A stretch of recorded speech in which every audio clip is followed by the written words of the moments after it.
Hello, and welcome to Harry Potter and the Methods of Rationality, the podcast. Written by Eliezer Yudkowsky, read by Eneasz Brodsky, based on the works of J.K. Rowling. Chapter 83, Taboo Trade-Offs, Aftermath 1.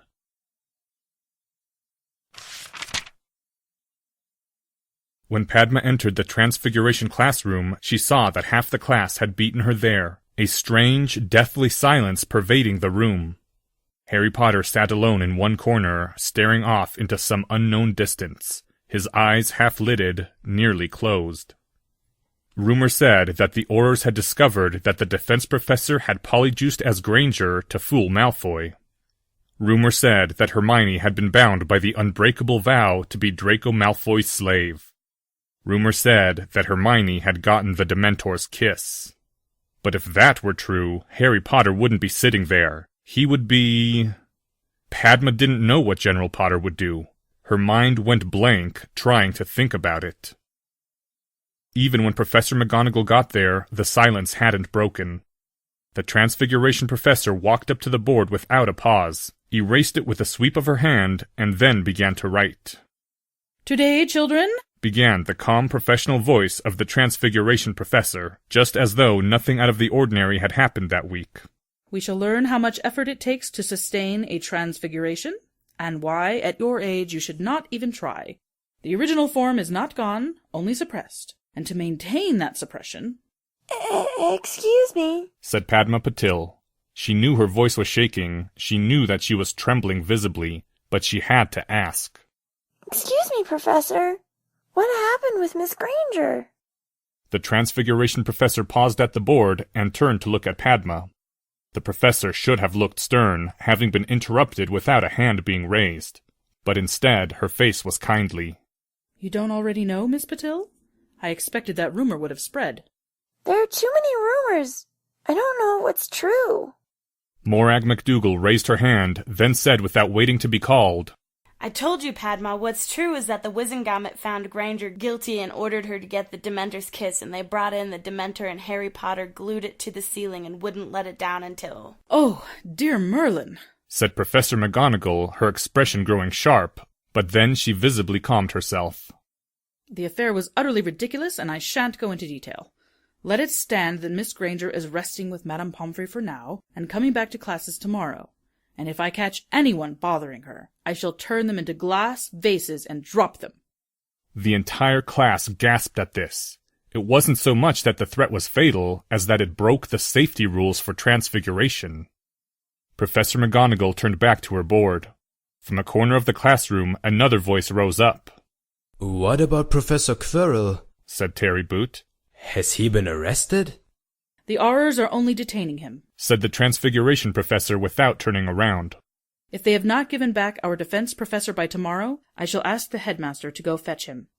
Though I may as well tell you now that the Board of Governors has scheduled a vote on whether Professor Quirrell's battles shall be allowed to continue." Kevin Entwistle spoke. "And General Malfoy? When's he getting back from St. Mungo's?" The Transfiguration professor paused in her drawing.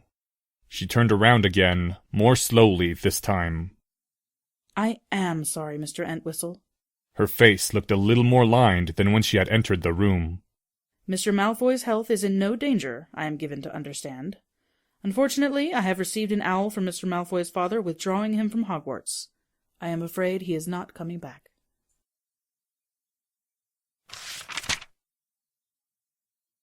End Chapter 83. Chapter 84, Taboo Trade-Offs, Aftermath 2.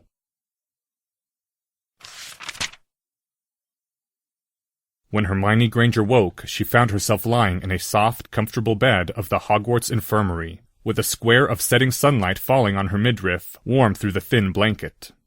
Memory said that there would be a screen sheet above her, either drawn around her bed or open, and that the rest of Madame Pomfrey's domain would lie beyond.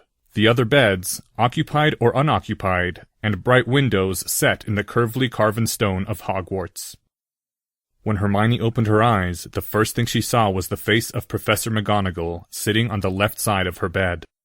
Professor Flitwick wasn't there, but that was understandable. He'd stayed by her side all morning in the detention cell, his silver raven standing extra guard against the Dementor, and his stern little face always turned outward toward the Aurors.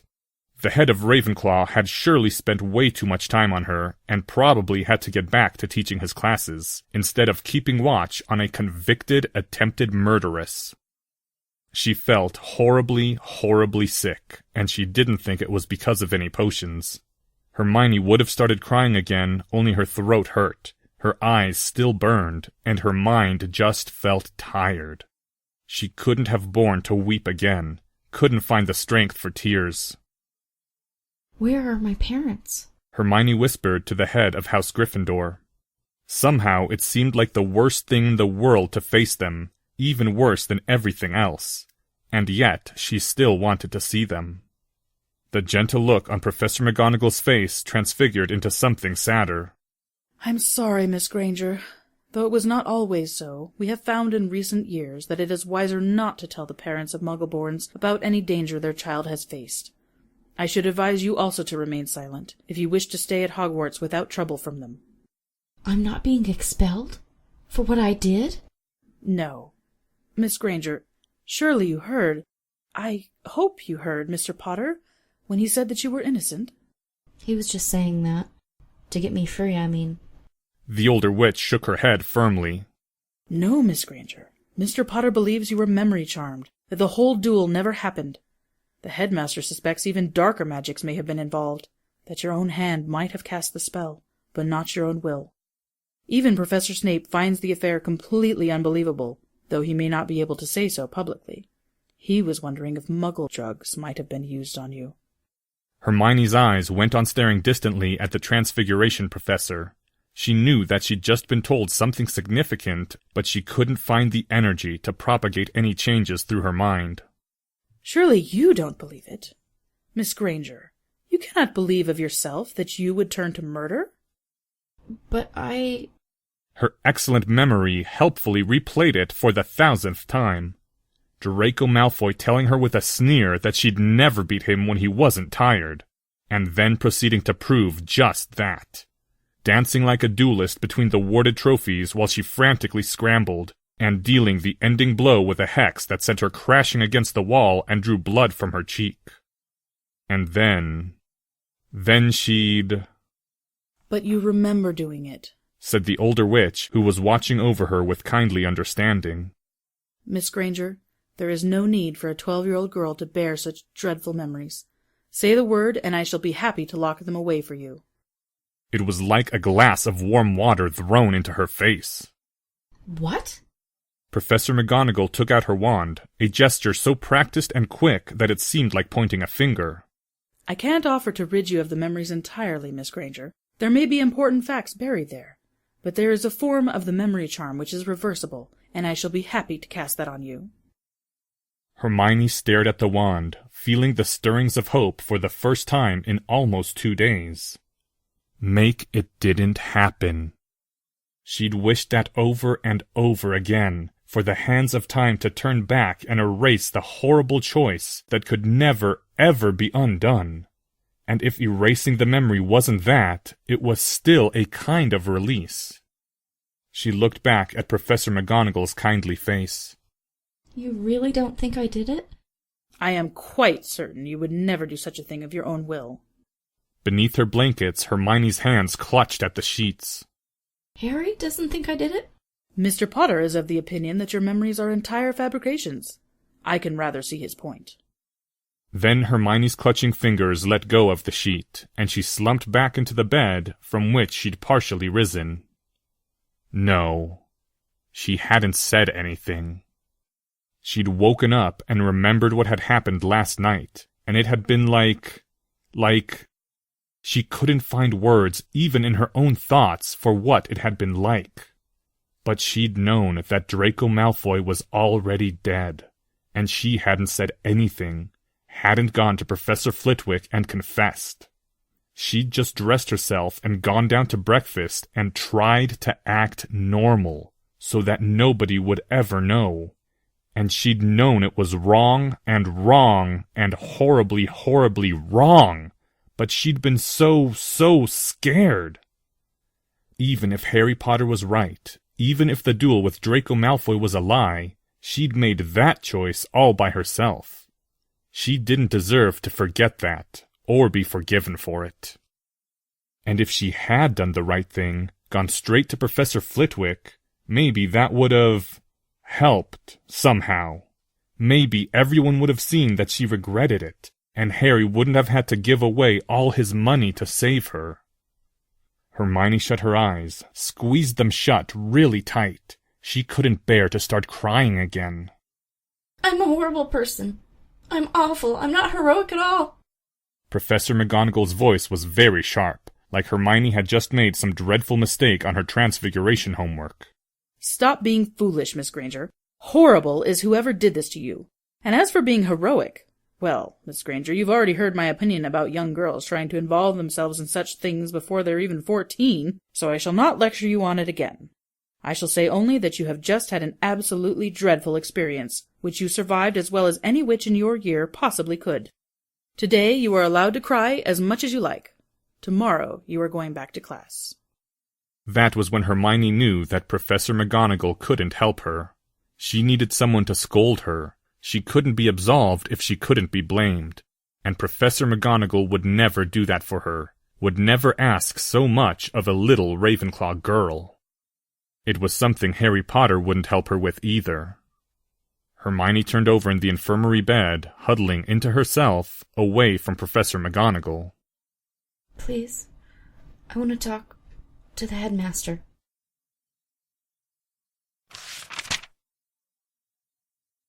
Hermione! When Hermione Granger opened her eyes a second time, she saw the care-lined face of Albus Dumbledore leaning over her bedside, looking almost as though he'd been crying, though that was impossible. And Hermione felt another stabbing pain of guilt for having bothered him so. Minerva said you wished to speak with me. Suddenly, Hermione didn't know at all what to say. Her throat locked up, and all she could do was stammer. I'm... Somehow, her tone must have communicated the other word, the one she couldn't even say anymore. Sorry? Why, for what should you be sorry? She had to force the words out of her throat. You were telling Harry that he shouldn't pay, so I shouldn't have done what Professor McGonagall said. I shouldn't have touched his wand. Had you not pledged yourself to the House of Potter, Harry would have attacked Azkaban single-handedly, and quite possibly won. That boy may choose his words carefully, but I have never yet known him to lie. And in the boy who lived, there is power that the Dark Lord never knew. He would indeed have tried to break Azkaban, even at cost of his life. The old wizard's voice grew gentler and kinder. No, Hermione, you have nothing at all for which to blame yourself. I could have made him not do it.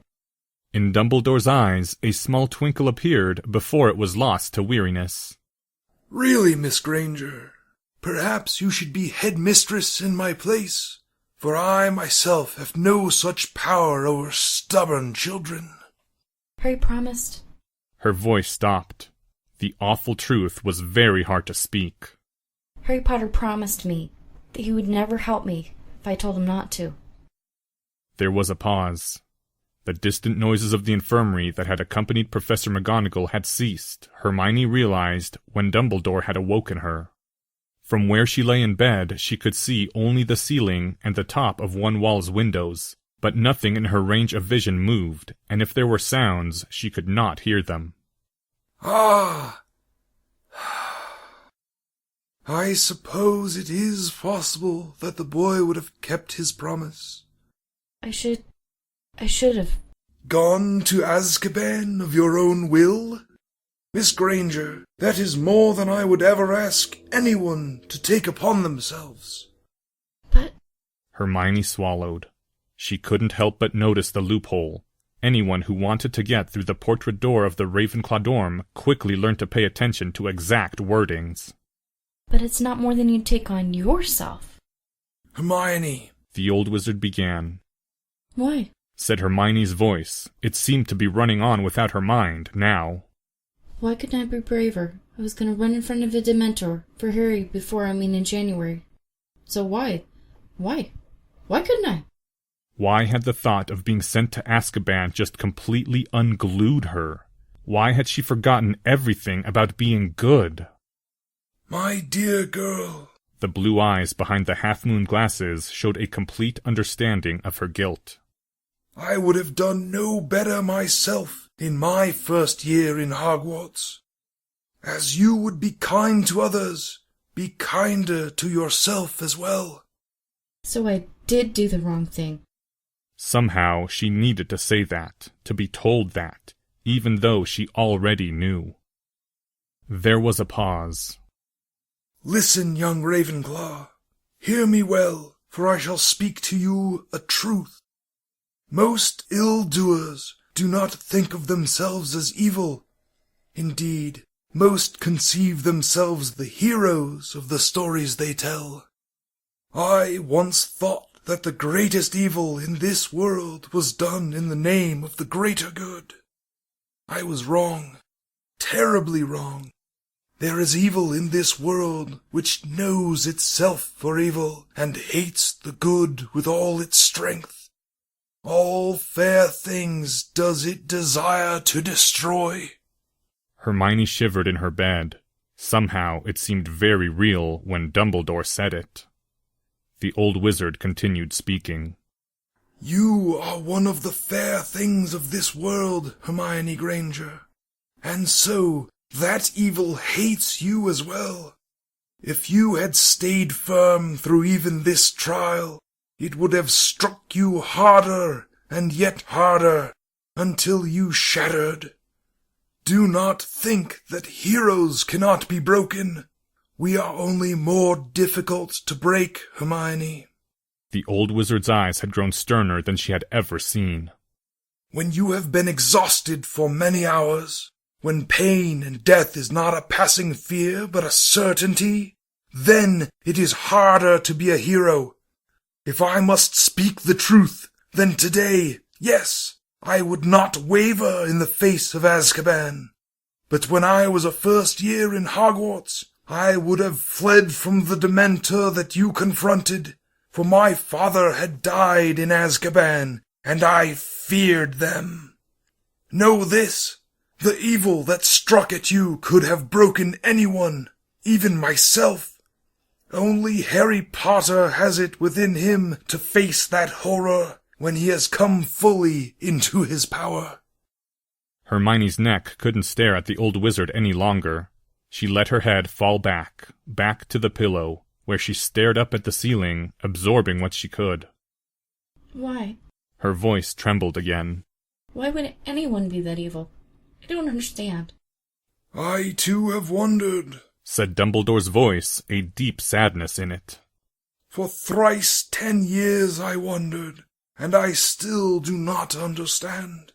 You and I will never understand, Hermione Granger.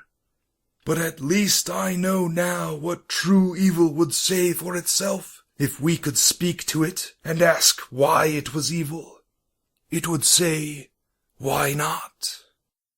A brief flare of indignation inside her. There's got to be a million reasons why not. Indeed, a million reasons and more. We will always know these reasons, you and I. If you insist on putting it that way, then yes, Hermione, this day's trial broke you. But what happens after you break? That too is part of being a hero, which you are, Hermione Granger, and will always be. She raised her head again, staring at him. The old wizard got up from beside the bed. His silver beard dipped down as Dumbledore bowed to her gravely, and then left. She went on looking at where the old wizard had gone.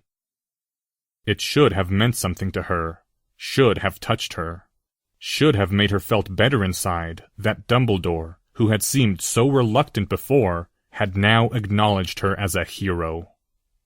She felt nothing. Hermione let her head fall back to the bed as Madame Pomfrey came and made her drink something that seared her lips like the afterburn of spicy food, and smelled even hotter, but didn't taste like anything at all. It meant nothing to her. She went on staring up at the distant stone tiles of the ceiling.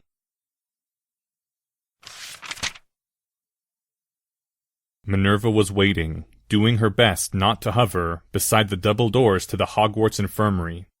She'd always thought of those doors as the ominous gates as a child in Hogwarts, and couldn't help but remember that now.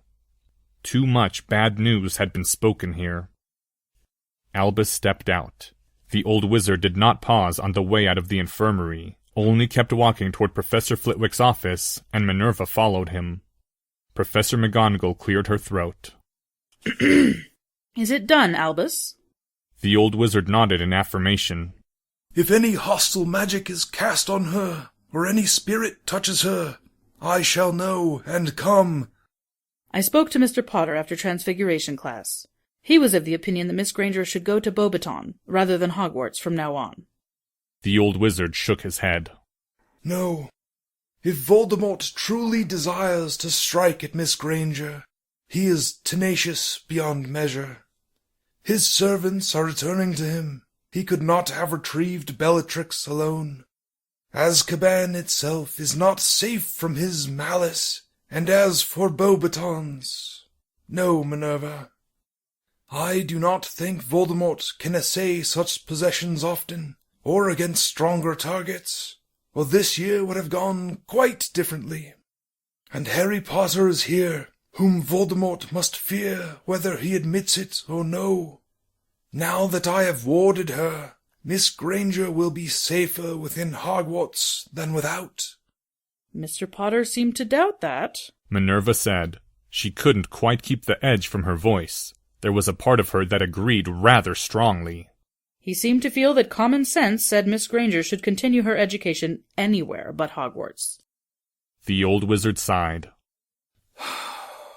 I fear the boy has spent too much time among the Muggles. Always they reach for safety. Always they imagine that safety can be reached. If Miss Granger is not safe within the center of our fortress, she shall be no safer for leaving it. Not everyone seems to think so, said Professor McGonagall. It had been almost the first letter she'd seen when she'd taken a quick look at her desk. An envelope of the finest sheepskin, sealed in greenish-silver wax, pressed into the image of a snake that rose and hissed at her. I have received Lord Malfoy's owl withdrawing his son from Hogwarts. The old wizard nodded, but did not break his stride. Does Harry know? Yes. Her voice faltered, for a moment, remembering Harry's expression. After class, Mr. Potter complimented Lord Malfoy's excellent good sense, and said that he would be writing Madame Longbottom advising her to do the same with her grandson, in case he was the next target. In the event that Mr. Longbottom's guardian was so negligent as to keep him in Hogwarts, Mr. Potter wanted him to have a time-turner, an invisibility cloak, a broomstick, and a pouch in which to carry them. Also a tow ring with an emergency portkey to a safe location in case someone kidnaps Mr. Longbottom and takes him outside Hogwarts wards. I told Mr. Potter that I did not think the Ministry would consent to such use of our time-turners, and he said that we should not ask. I expect he will want Miss Granger to receive the same, if she stays. And for himself, Mr. Potter wants a 3-person broomstick to carry in his pouch. She wasn't awed by the list of precautions. Impressed with the cleverness, but not awed. She was a Transfiguration mistress, after all. But it still sent shivers of disquiet through her, that Harry Potter now thought Hogwarts as dangerous as spell research. The Department of Mysteries is not lightly defied. But for the rest... The old wizard seemed to slump in on himself slightly. We may as well give the boy what he wishes. And I will ward Neville also, and write Augusta to say that he should stay here over holiday. And finally, Mr. Potter says, this is a direct quote, Albus, whatever kind of dark wizard attractant the headmaster is keeping here, he needs to get it out of this school now. She couldn't stop the edge in her own voice that time. I asked as much of Flamel, Albus said, the pain clear in his voice. But Master Flamel has said that even he can no longer keep safe the stone, that he believes Voldemort has means of finding it wherever it is hidden, and that he does not consent for it to be guarded anywhere but Hogwarts. Minerva, I am sorry, but it must be done. Must. Very well. But for myself, I think that Mr. Potter is right on every single count. The old wizard glanced at her, and his voice caught as he said, Minerva, you have known me long, and as well as any soul still living. Tell me, have I lost myself to darkness already? What? Said Professor McGonagall in genuine surprise. Then, Oh, Albus, no. The old wizard's lips pressed together tightly before he spoke. For the greater good. I have sacrificed so many for the greater good. Today I almost condemned Hermione Granger to Azkaban for the greater good. And I find myself, today I found myself, beginning to resent the innocence that is no longer mine. The old wizard's voice halted. Evil done in the name of good. Evil done in the name of evil. Which is worse? You are being silly, Albus. The old wizard glanced at her again before turning his eyes back to their way. Tell me, Minerva, did you pause to weigh the consequences before you told Miss Granger how to bind herself to the Potter family? She took an involuntary breath as she understood what she had done. So you did not. No, Minerva, you must not apologize. It is well, for what you have seen of me this day, if your first loyalty is now to Harry Potter and not to me, then that is right and proper. She opened her lips to protest, but Albus went on before she could say a word. Indeed, that will be necessary, and more than necessary, if the Dark Lord that Harry must defeat to come into his power is not Voldemort after all. Not this again. Albus, it was you-know-who, not you, who marked Harry as his equal. There is no possible way that the prophecy could be talking about you. The old wizard nodded, but his eyes still seemed distant, fixed only on the road ahead.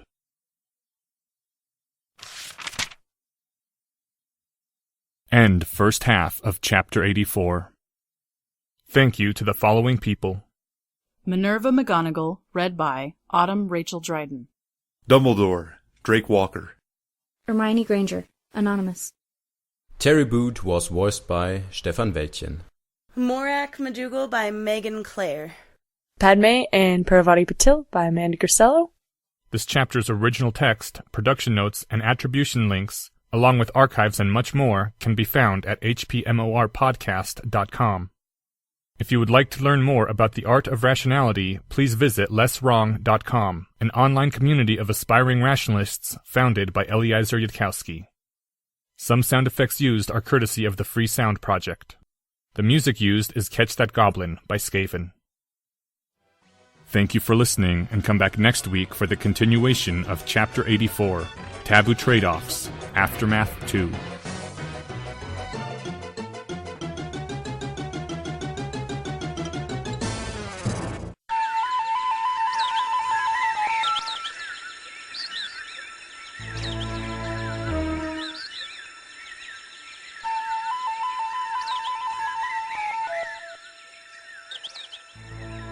Hello, and welcome to Harry Potter and the Methods of Rationality, the podcast. Written by Eliezer Yudkowsky, read by Eneasz Brodsky, based on the works of J.K. Rowling. Second part of Chapter 84, Taboo Trade-Offs, Aftermath 2.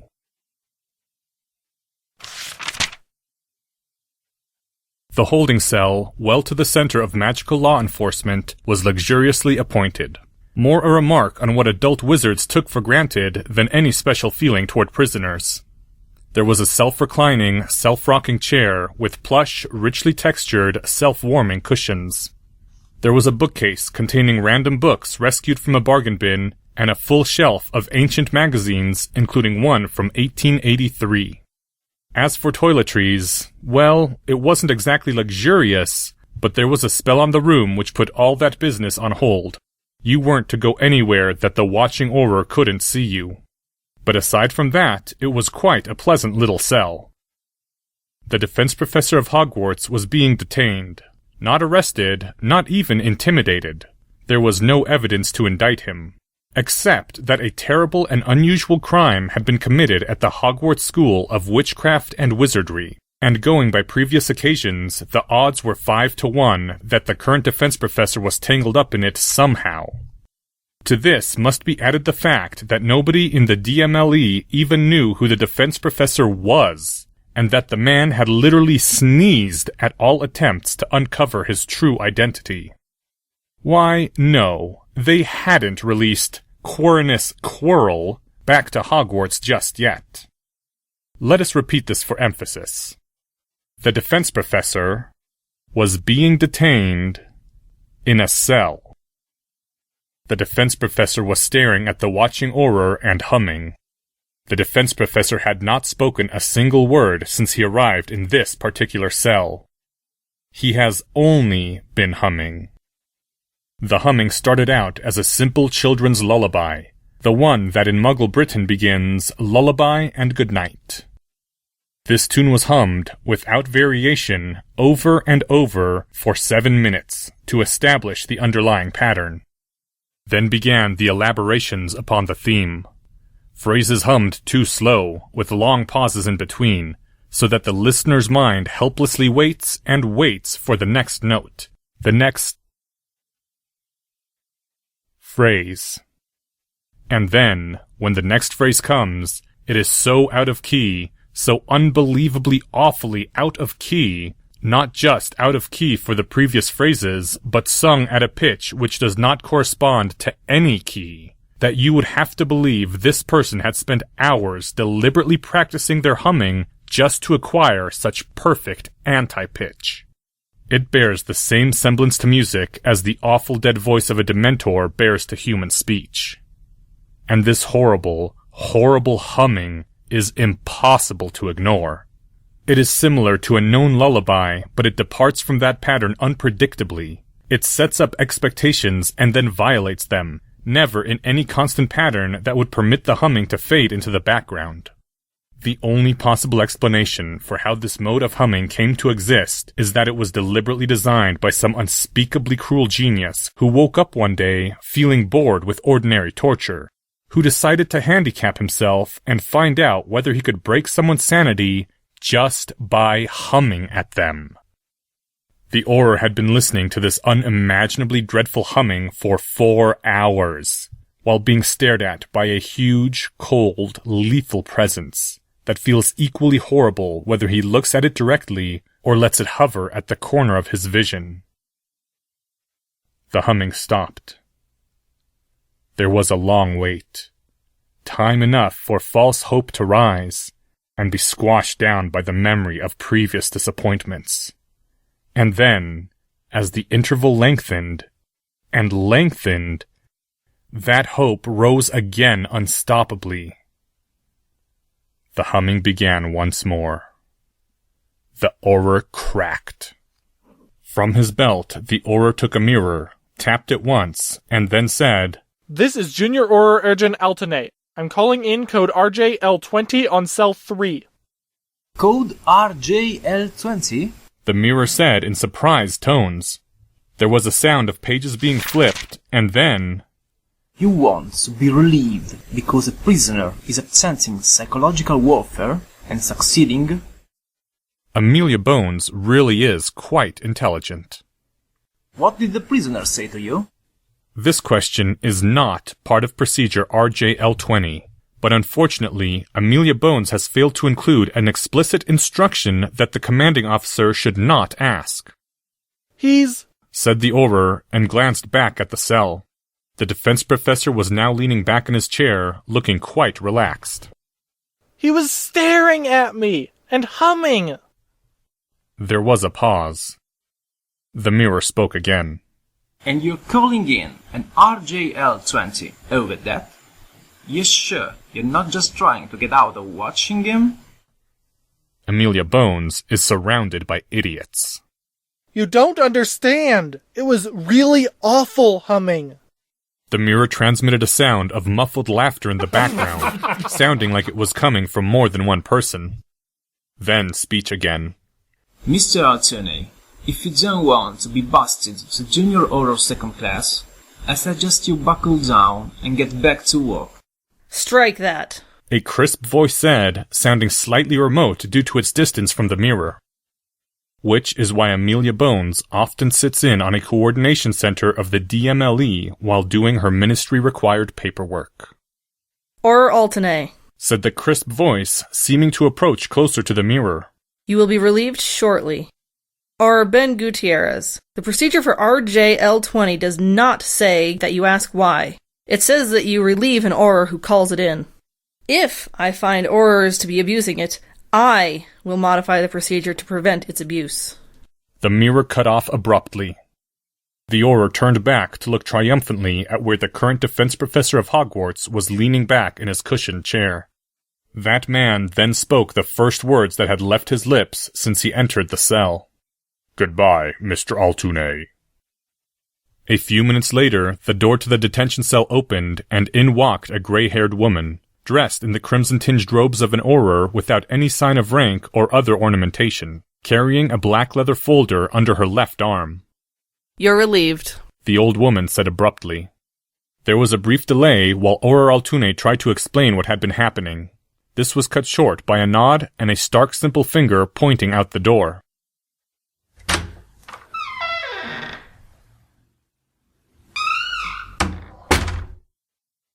"Good evening, Madam Director," said the defense professor.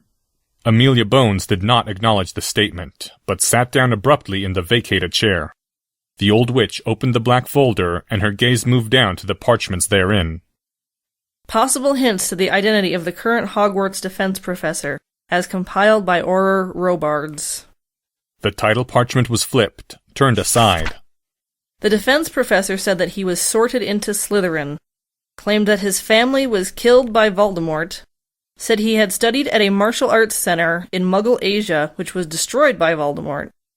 A request filed with the Department of International Magical Cooperation identifies this incident as the Oni Affair of 1969. Another parchment was flipped aside. It also seems this defense professor gave a most stirring speech to his students just before last Yule, castigating the previous generation for their disunity against the Death Eaters. The old witch looked up from the leather folder. Madame Longbottom was rather taken with it, and insisted that I read the entire thing. The argument struck me as familiar, though I could not place it at the time, but then, of course, I had thought you dead. The chief law enforcement officer of Magical Britain was now gazing sharply at the current defense professor of Hogwarts, across the pane of spell-reinforced glass separating them. The man in the cell returned the gaze equably, without apparent alarm. I shall not name any names, but I shall tell a story and see if it sounds familiar. Amelia Bones looked back down, turning to the next parchment. Born 1927, entered Hogwarts in 1938, sorted into Slytherin, graduated 1945, went on a graduation tour abroad and disappeared while visiting Albania. Presumed dead until 1970, then he returned to magical Britain just as suddenly without any explanation for the missing 25 years. He remained estranged from his family and friends, living in isolation. In 1971, while visiting Diagon Alley, he fended off an attempt by Bellatrix Black to kidnap the daughter of the Minister of Magic, and used the killing curse to slay 2 of the 3 Death Eaters accompanying her. Beyond this, all Britain knows the story. Need I continue it? The old witch looked up from the folder again. Very well.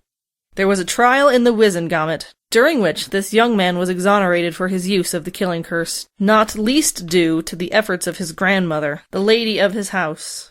He was reconciled with his family, and they held a house gathering to welcome his return. The guest of honor arrived at that gathering to find his entire family slain by Death Eaters, even down to the house elves, and that he himself, of cadet line, was now the last remaining scion of a most ancient house. The defense professor had not reacted at all to any of this, except that his eyes had half closed, as though in weariness. The young man took up his family's seat in the Wizengamot, becoming among the most steadfast voices against you-know-who. Several times he led forces against the Death Eaters, fighting with skillful tactics and extraordinary power. People began to speak of him as the next Dumbledore. It was thought that he might become Minister of Magic after the Dark Lord fell. On the 3rd of July, 1973, he failed to appear at a key Wizengamot vote and was never heard from again. We assumed you-know-who had killed him. It was a grave blow to all of us, and matters went much worse from that day on. The old witch's gaze was questioning. I mourned you myself. What happened? The defense professor's shoulders moved lightly, a small shrug. You make many assumptions. For myself, I would believe that man died years ago. But if that man is nonetheless alive, then it is clear he does not wish that fact announced, and has reasons enough for silence. That man was once of some help to you, it seems. The defense professor's lips curved in a cynical smile. But I am no longer surprised when gratitude is fleeting. Is there yet more that you would demand from him? The old witch leaned back in her Auror's monitoring chair, looking rather startled, maybe even hurt. No, she said after a moment. Her fingers tapped the leather folder. Nervously, you might have thought, if you had believed that Amelia Bones could ever be nervous. But your house? There are not many ancient houses remaining. It shall matter little to this country whether 8 ancient houses remain or 7. The old witch sighed. What does Dumbledore think of this? The man in the detention cell shook his head. He does not know who I am, and promised not to inquire. The old witch's eyebrows rose. How did he identify you to the Hogwarts wards, then? A slight smile. The headmaster drew a circle and told Hogwarts that he who stood within was the defense professor. Speaking of which, I am missing my classes, Director Bones. You seem to rest sometimes in a peculiar manner. This has also been reported, and you seem to be resting more and more frequently as time goes on. The old witch's fingers tapped the leather folder again.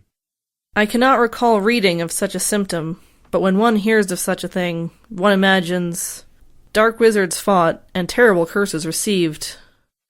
The defense professor remained expressionless. Do you require a healer's help? Her own mask had slipped, clearly showing the pain in her eyes. Is there anything at all that can be done for you? I agreed to teach defense at Hogwarts. Draw your own conclusions, madam. And I am missing my classes, of which there are not many left. I would return to Hogwarts now.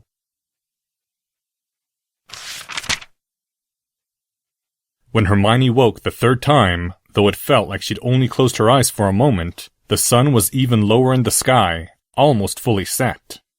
She felt a little more alive and, strangely, even more exhausted. This time it was Professor Flitwick who was standing next to her bed and shaking her shoulder, a tray of steaming food floating next to him. For some reason she'd thought Harry Potter ought to be leaning over her bedside, but he wasn't there. Had she dreamed that? She couldn't remember dreaming. It developed, according to Professor Flitwick, that Hermione had missed dinner in the Great Hall and was now being woken to eat, and then she could go back to the Ravenclaw dorm and her own bed to sleep the rest of the night. She ate in silence. There was a part of her that wanted to ask Professor Flitwick whether he thought she'd been memory charmed, or she'd tried to kill Draco Malfoy of her own will. Like she remembered doing. But most of her was afraid to find out.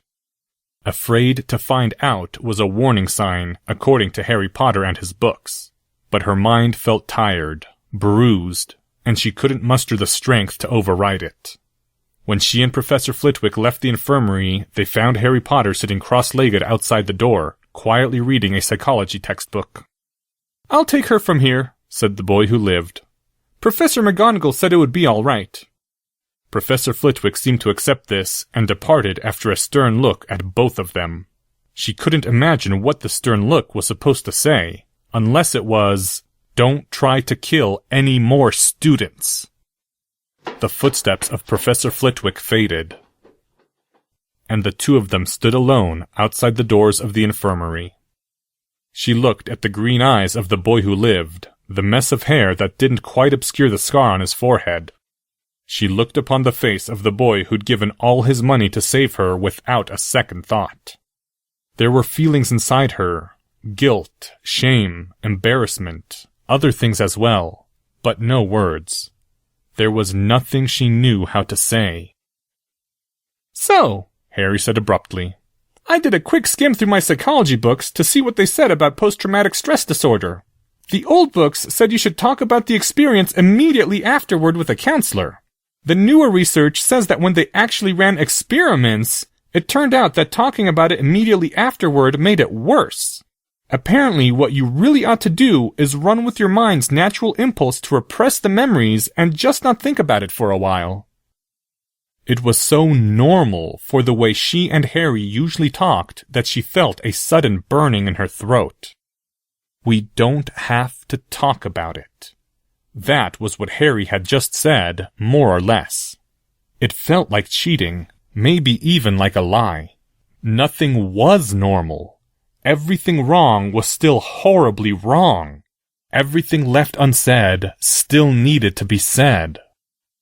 Okay, said Hermione, because there wasn't anything else to say. Anything else at all. I'm sorry I wasn't waiting when you woke up, Harry said as they started to walk. Madame Pomfrey wouldn't let me in, so I just stayed out here. He gave a small, sad-looking shrug. I suppose I should be out there trying to run damage control on public relations, but honestly, I've never been good at that. I just end up speaking sharply at people. How bad is it? She thought her voice should have come out in a whisper, a croak, but it didn't. Well, the thing you've got to understand, Hermione, is that you had a lot of defenders at breakfast time today, but everyone on your side was making stuff up. Draco tried to kill you first, things like that. It was Granger versus Malfoy. That's how people saw it. Like a seesaw where pushing his side down meant pushing your side up. I told them you were probably both innocent, that you'd both been memory charmed. They didn't listen. Both sides treated me like a traitor trying to play the middle. And then people heard that Draco had testified under Veritaserum that he'd been trying to help you before the battle. Stop making that expression, Hermione. You didn't actually do anything to him. Anyway, all people understood was that the pro-Malfoy faction had been right and the pro-Granger faction had been wrong. I told them that when the truth came out later, they'd be embarrassed. How bad is it? She said again. This time her voice did come out weaker. Remember Ash's conformity experiment? Harry said, turning his head to give her a serious look. Her mind was slow to remember for a few seconds, which frightened her. But then the reference came back. In 1951, Solomon Ash had taken some experimental subjects, and each one had been put among a row of other people who looked like them, seeming like other experimental subjects, but actually Confederates of the experimenter. They'd shown a reference line on a screen labeled X, next to 3 other lines labeled A, B, and C. The experimenter had asked which line X was the same length as. The correct answer had obviously been C. The other subjects, the Confederates, had one after another said that X was the same length as B.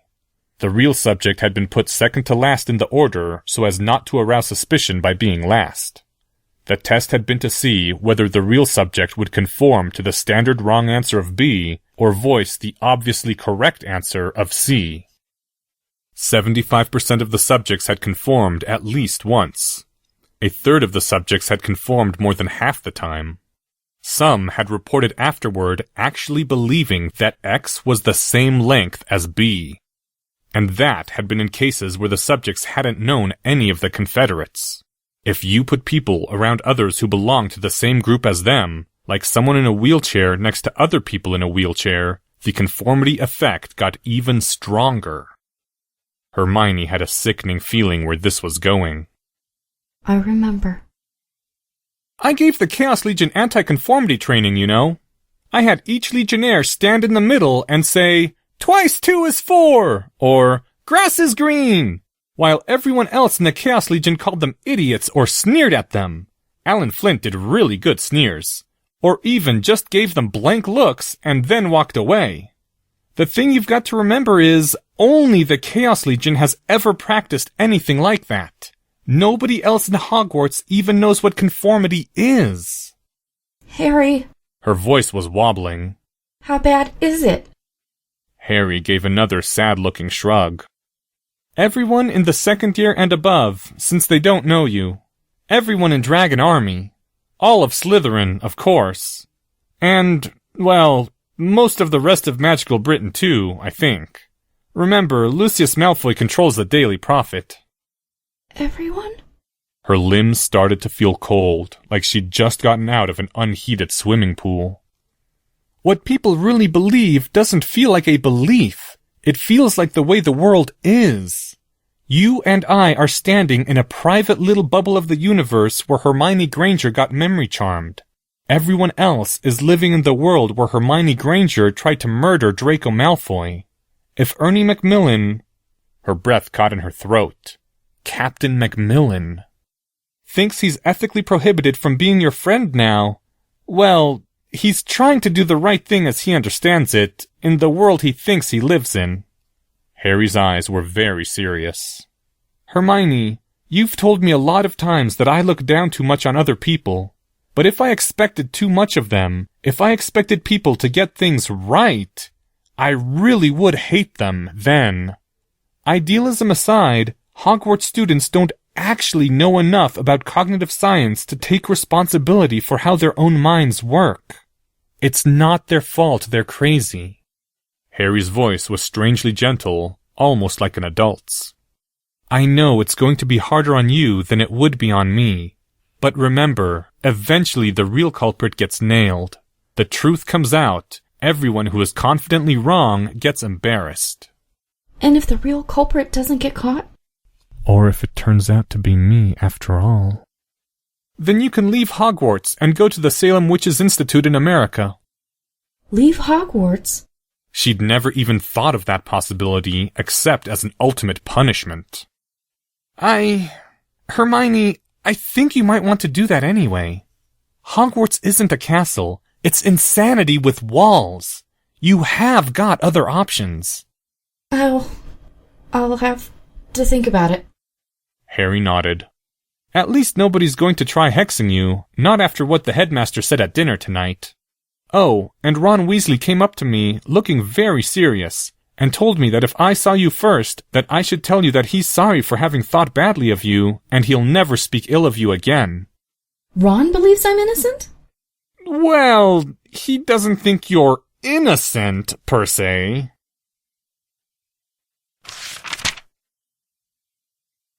The whole Ravenclaw dorm went silent as the two of them walked in, staring at them, staring at her. She'd had nightmares like this. And then, one by one, people looked away from her. Penelope Clearwater, the fifth-year prefect in charge of first years, looked away slowly and deliberately, turning her head to face in another direction. Sue Lee and Lisa Turpin and Michael Corner, all sitting at a table together, all of whom she'd helped with their homework at one time or another, all looked away, their faces suddenly nervous the moment she tried to catch their eyes.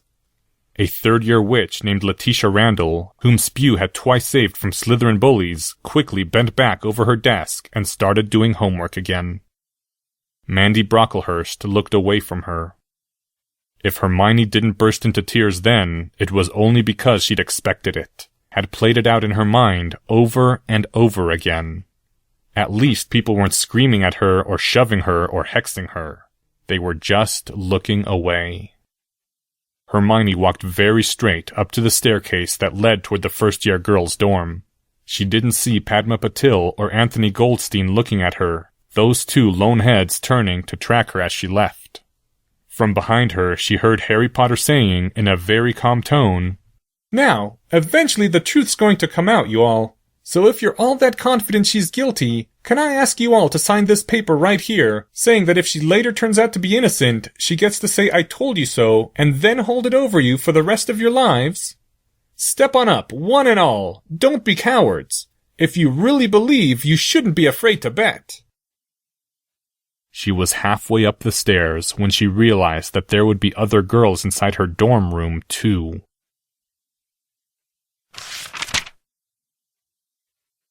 End second part of Chapter 84. Thank you to the following people: Hermione Granger, Anonymous. Amelia Bones by Melissa Kessler. This chapter's original text, production notes, and attribution links, along with archives and much more, can be found at hpmorpodcast.com. If you would like to learn more about the art of rationality, please visit lesswrong.com, an online community of aspiring rationalists founded by Eliezer Yudkowsky. Some sound effects used are courtesy of the Free Sound Project. The music used is Catch That Goblin by Skaven. Thank you for listening, and come back next week for the conclusion to Chapter 84, Taboo Trade-Offs, Aftermath 2.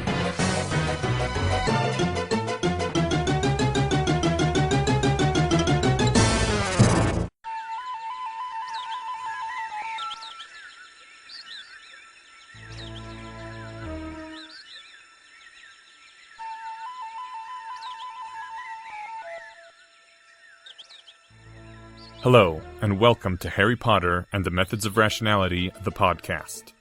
Written by Eliezer Yudkowsky, read by Eneasz Brodsky, based on the works of J.K. Rowling. Third part of Chapter 84, Taboo Trade-Offs, Aftermath 2.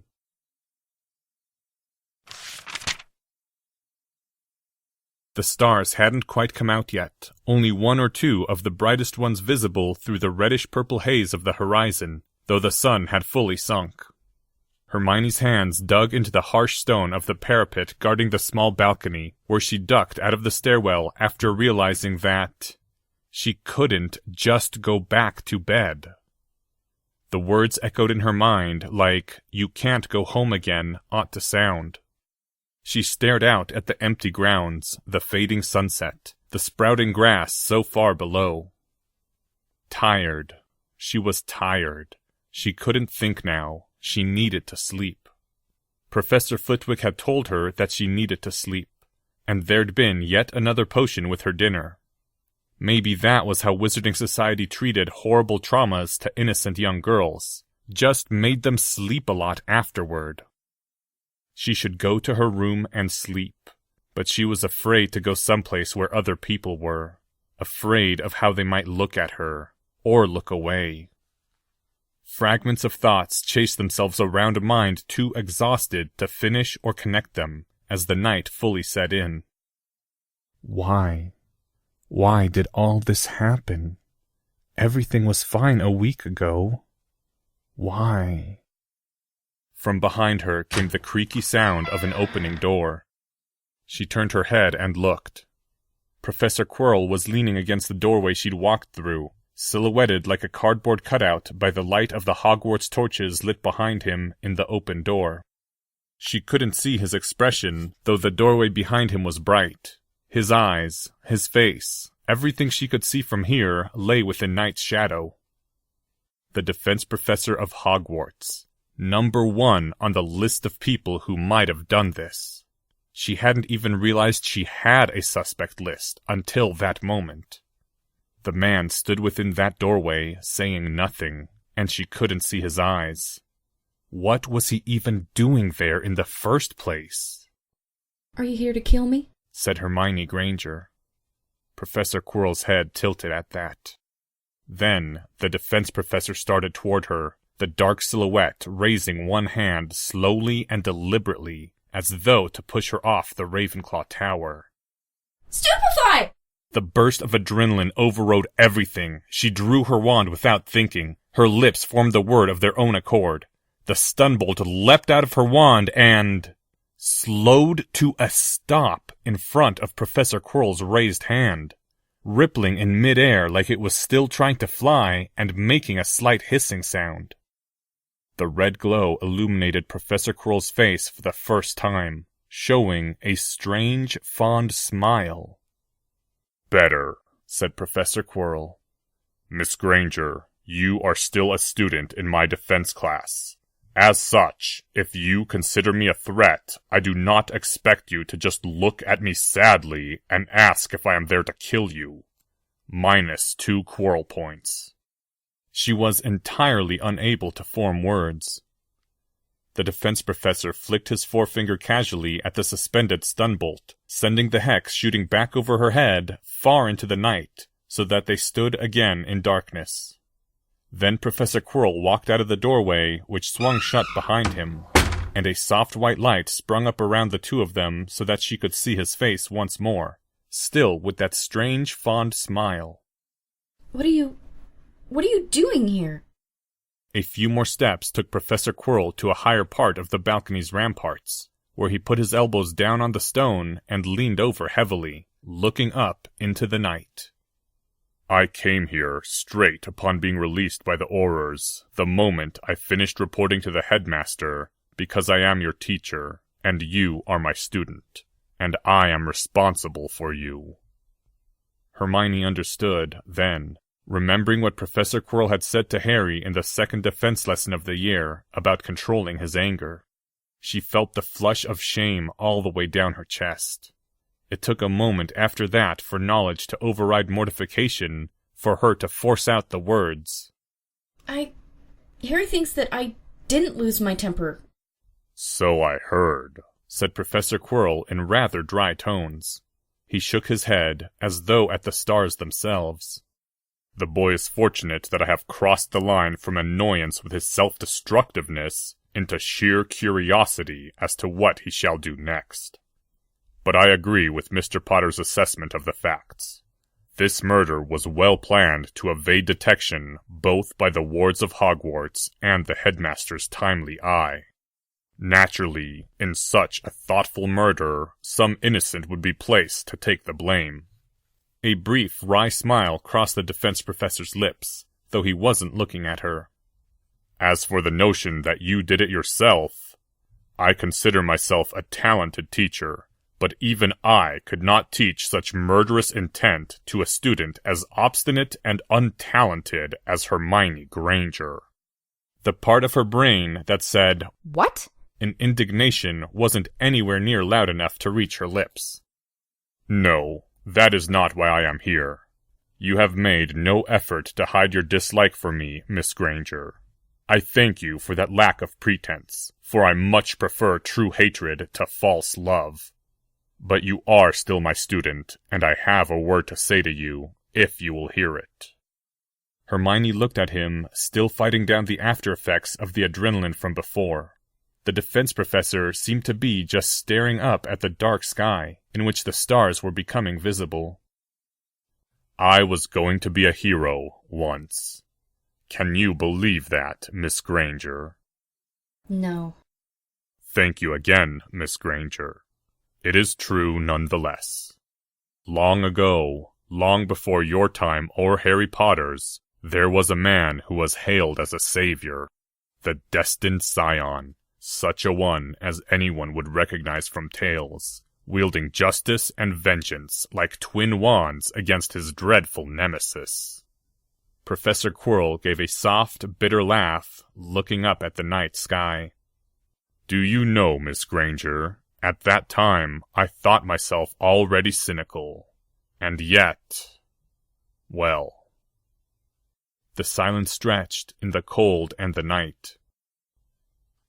In all honesty, said Professor Quirrell, looking up at the stars, I still don't understand it. They should have known that their lives depended on that man's success, and yet it was as if they tried to do everything they could to make his life unpleasant, to throw every possible obstacle into his way. I was not naive, Miss Granger.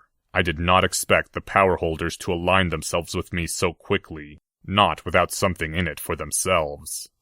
But their power, too, was threatened, and so I was shocked how they seemed content to step back and leave to that man all burdens of responsibility. They sneered at his performance, remarking among themselves how they would do better in his place, though they did not condescend to step forward. Professor Quirrell shook his head as though in bemusement. And it was the strangest thing. The Dark Wizard, that man's dread nemesis. Why, those who served him leapt eagerly to their tasks. The Dark Wizard grew crueler toward his followers, and they followed him all the more. Men fought for the chance to serve him, even as those whose lives depended on that other man made free to render his life difficult. I could not understand it, Miss Granger. Professor Quirrell's face was in shadow as he looked upward. Perhaps, by taking on himself the curse of action, that man removed it from all others. Was that why they felt free to hinder his battle against the dark wizard who would have enslaved them all? Believing men would act in their own interest was not cynicism, it turned out, but sheerest optimism. In reality, men do not meet so high a standard. And so in time, that one realized he might do better fighting the dark wizard alone than with such followers at his back. So... Hermione's voice sounded strange in the night. You left your friends behind where they'd be safe, and tried to attack the Dark Wizard all by yourself. Why no. I stopped trying to be a hero and went off to do something else I found more pleasant. What? Said Hermione without thinking at all. That's horrible! The defense professor turned his head down from the sky to regard her, and she saw, in the light of the doorway, that he was smiling. Or at least, half his face was smiling. Are you going to tell me, Miss Granger, that I am an awful person? Well, perhaps I am. But then are people who never even try to be heroes still worse? If I had never done anything at all, like them, would you have thought better of me? Hermione opened her mouth, and then found that, once again, she didn't have anything to say. It wasn't right to walk away from being a hero. You couldn't just do that. But she didn't want to say that everyone who wasn't a hero was nothing. That was Quirrell thinking. The smile, or half-smile, had disappeared. You were foolish to expect any lasting gratitude from those you tried to protect. Once you named yourself a heroine. Just as you expected that man to go on being a hero and called him horrible for stopping when 1,000 others never lifted a finger. It was only expected that you should fight bullies. It was a tax you owed, and they accepted it like princes, with a sneer for the lateness of your payment. And you have already witnessed, I wager, that their fondness vanished like dust in the wind once it was no longer in their interest to associate with you. The defense professor slowly straightened off the balcony, standing almost straight, turning to regard her fully. But you don't have to be a hero, Miss Granger. You can stop any time you please. That idea had occurred to her before, several times over the last 2 days. People become who they are meant to be by doing what is right, Headmaster Dumbledore had told her. The trouble was that there seemed to be 2 different right things to do. There was the part of her which said that right was to go on being a heroine and stay at Hogwarts. She didn't know what was going on, but a heroine wouldn't just run away. And there was also the voice of common sense, saying that young children shouldn't ever stay around danger. That was what adults were for. The voice of every school poster that said not to take candy from strangers. That was also right. Hermione Granger stood there on that balcony, looking at Professor Quirrell silhouetted by the emerging stars, and she didn't understand. She didn't understand how the defense professor could be gazing at her with his face showing concern. She didn't understand the notes of pain in the defense professor's voice that caught at her. She didn't understand why she was being told all this. You don't even like me, Professor. A small smile flickered on Professor Quirrell's face. I suppose I could go on about how I am angered that this affair has taken up my valuable time and disrupted my defense classes. But mostly, Miss Granger, you are my student. And whatever other professions I may have once held, I think I have been a good teacher at Hogwarts, have I not? Suddenly, Professor Quirrell's eyes seemed very tired. As your teacher, then, I am advising you that you have other career options. I should not like to see anyone else going down my path. Hermione swallowed. It was a side of Professor Quirrell she'd never seen or imagined, and it was eating away at her preconceptions. Professor Quirrell watched her for a moment, and then looked away from her again, back up at the stars. When he spoke this time, his voice was quieter. Someone here is targeting you, Miss Granger, and I cannot ward you like I warded Mr. Malfoy. The headmaster has prevented it, for what he claims to be good reasons. It is easy to become fond of Hogwarts. I know, for I am fond of it as well. But in France they take a different view of the ancient houses than in Britain, and Beauxbatons would not mistreat you, I think.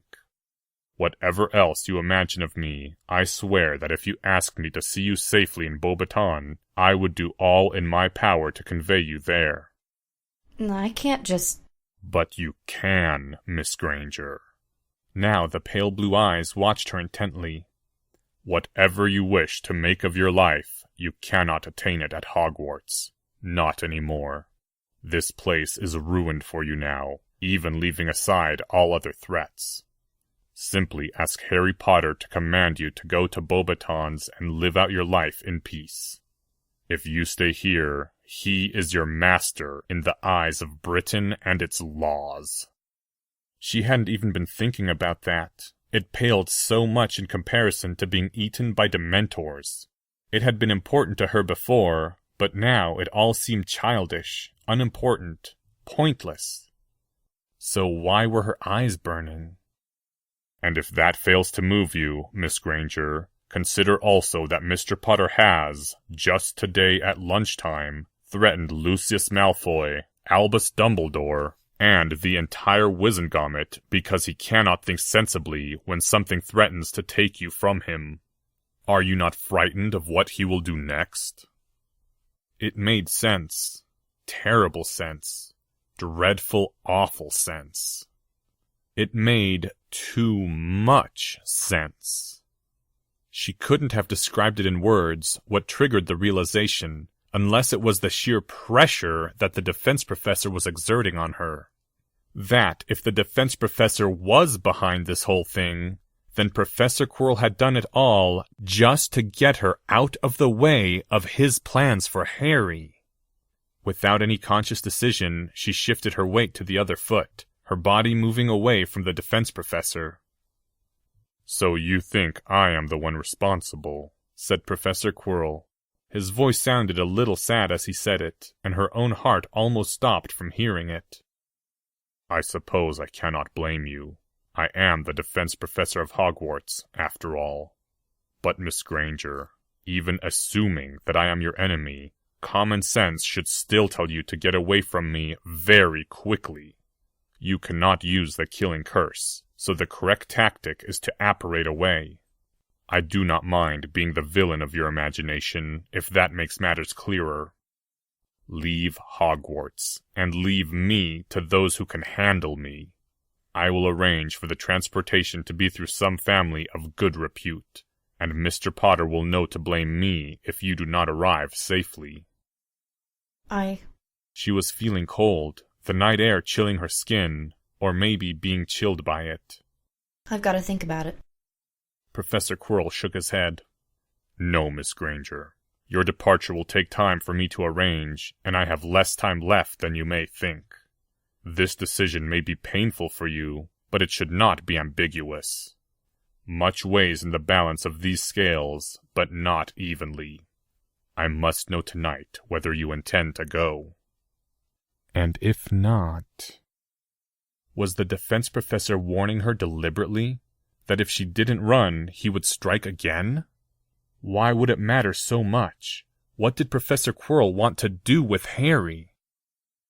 Hermione Granger, I shall be less subtle than is usual for a mysterious old wizard, and tell you outright that you cannot imagine how badly things could go if the events surrounding Harry Potter turn ill. The most powerful wizard in the world had told her that, when he was talking about how important it was that she not stop being Harry's friend. Hermione swallowed. She swayed a little where she stood, on the stone balcony of a magic castle. Suddenly, the whole deadly absurdity of the situation seemed to rise up and grab her by the throat. That 12-year-old girls shouldn't be in danger, shouldn't be thinking about such things. And Mum would want her to run away, and her father would have a heart attack if he even knew she was being faced with the question. And she knew, then, as Harry and Dumbledore had both tried to warn her, that everything she'd ever thought about being a heroine had been mistaken. That there wasn't really any such thing as heroes outside of stories. There was just horrible danger, and being arrested by Aurors and put in cells next to Dementors. Pain and fear and... "Miss Granger." She said nothing. All the words were blocked in her throat. "I need a decision, Miss Granger." She kept her jaw locked and didn't let any words come out. Finally, the defense professor sighed.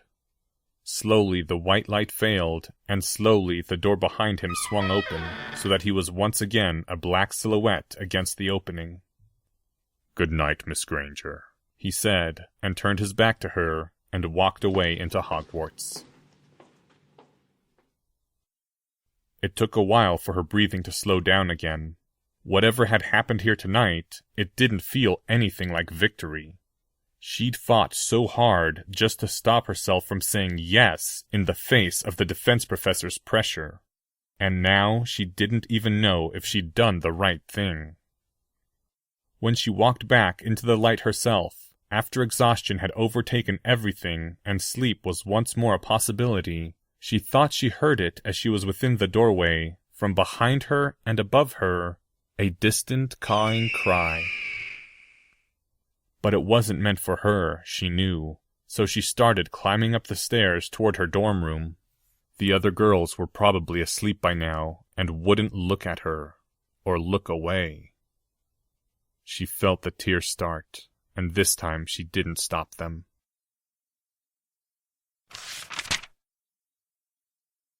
End chapter 84.